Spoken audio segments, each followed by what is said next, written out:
This video is brought to you by... Hey you guys, it's David Jaffe and you guys are watching Junkie Monkeys. Hi, my name's Alex, I'm with Junkie Monkeys, and I'm here with the creator of God of War, Twisted Metal, and now Drawn to Death, David Jaffe. How are you doing? I'm doing great, how are you? I'm doing good. Good. So what is Drawn to Death? Drawn to Death is a third-person online multiplayer competitive shooter, all skill-based, set entirely inside the pages of a high school student's notebook. So he's in homeroom. He's bored, very imaginative, creative kid, and he starts doodling and drawing all of his sort of fantasies and nightmares, and it's basically you get to go into that world, take on the role of a number of different characters in this war that's happening inside this notebook where these characters are basically fighting for their survival, and it's kind of a cross between like old school Quake, an Unreal Tournament, with like Super Smash Brothers or Power Stone. So what are some of the game modes in the game? Right now we're focused, certainly at E3, on free-for-all 4-player. We have 2v2 team as well, but at the moment we're really trying to put a game out that really does feel like a smart shooter. And so for us, I mean, all of the characters have multiple functionality, multiple tactics. Certain characters are designed to counter each other. So if you're playing Diablo Tijuana, the cowgirl character, for example, she can counter Johnny Savage, who's got this sort of demonic guitar. She can counter that move, or other characters get decimated by that move. So for us, the idea is free-for-all deathmatch should be enough, in the same way that if you play Street Fighter, you don't say, what are the modes? You're like, well, that mode is deep enough. So we do have multiple modes, yes, but what we're focusing on right now is, can we make the free-for-all as deep and satisfying and engaging as we hope it will be? Because if we put something out that just sort of feels like another fun but sort of standard shooter, then we really haven't made the game that we want to make. Is there any sort of online or offline multiplayer or single player, or is it just exclusively online? At the moment it's exclusively multiplayer.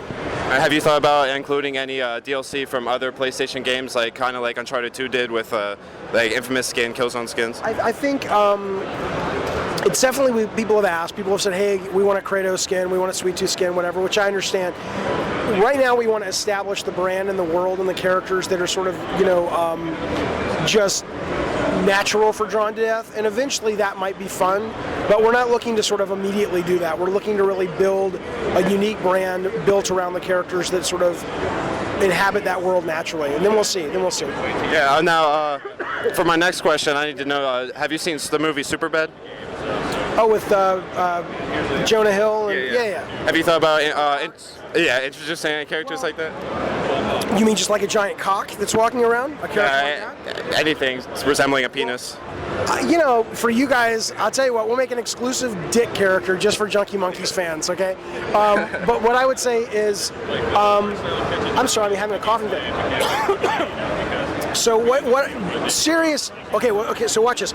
So all of the kids' visions are in the notebook, right? So you see them when you're falling in, you see them in the skybox. Like if any of these characters look up, a lot of that mentality is reflected in the game actually. So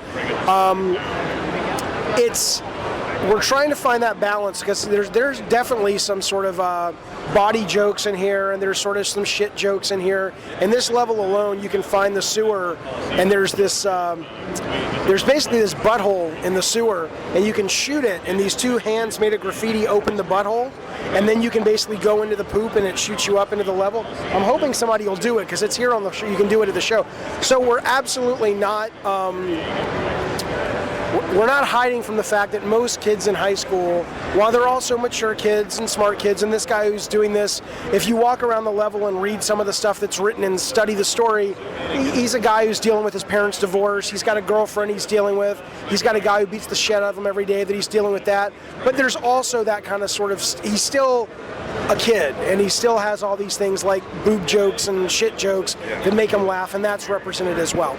What's your favorite drawing in the game so far? My favorite drawing, that's a great question. I don't know. I mean, I live with them every day for years, so they're all, it's kind of a cliche to say they're like kids. Let me give you a good answer. My favorite drawing, I don't know. There's a guy up here in this cracked in this hotel up here, if this guy turned to the right, and there's like this kind of cracked out dude lying on a mattress covered with urine. That one, for some reason, kind of makes me happy. I don't know why, but it does. So if this guy jumps in the water, let's see if he goes down there. But he's not. He's not going to jump in the water. When you play the game, is there a character you tend to lean towards? I like Alan. What's his name? His name is Alan. Alan? Yeah, and there's again that ties into the story. There's actually a character in the kid's life whose name is Alan that this guy represents to him. But I like him because he can throw his chainsaw and teleport with it. I like him because he can turn invisible. All the other characters in the battlefield, to get health, they have to find health kits. He's the only character that self-heals. So I like he plays very differently than a lot of the other characters. So I would say I love them all. They're all my kids, but Alan's my favorite. And when can we expect this game to release on? This will be free to play on PlayStation 4 exclusively. We're going to start rolling it out slowly this summer, but I would say by Christmas or January, it should be available for anyone who turns on and goes to the PS Store. We have this new segment called Split Second where we ask you a question. You have to answer it as fast as you can, just without thinking. So, okay. My best. So, fuck one, marry one, kill one. Kratos, Sweet Tooth, Alan. Are you saying which one of those three would I fuck? Yeah. Which one? You have to fuck one, you have to marry one, you have to kill one. Fuck. All right. Well, I guess I'd fuck Alan because he could turn invisible and I could imagine he was somebody else. I would probably marry Kratos because he would give me whatever the fuck I wanted, because if I see, like, I want that big screen TV, he could just take it, right? And if I had to, what do I do with the other one? Marry. Oh, wait, no. Fuck one, marry one, kill one. Oh, I'd probably kill Sweet Tooth because he's sort of the dark side of me, and it would be nice to get rid of that sometimes. Yeah. All right, thank you very much. Yeah,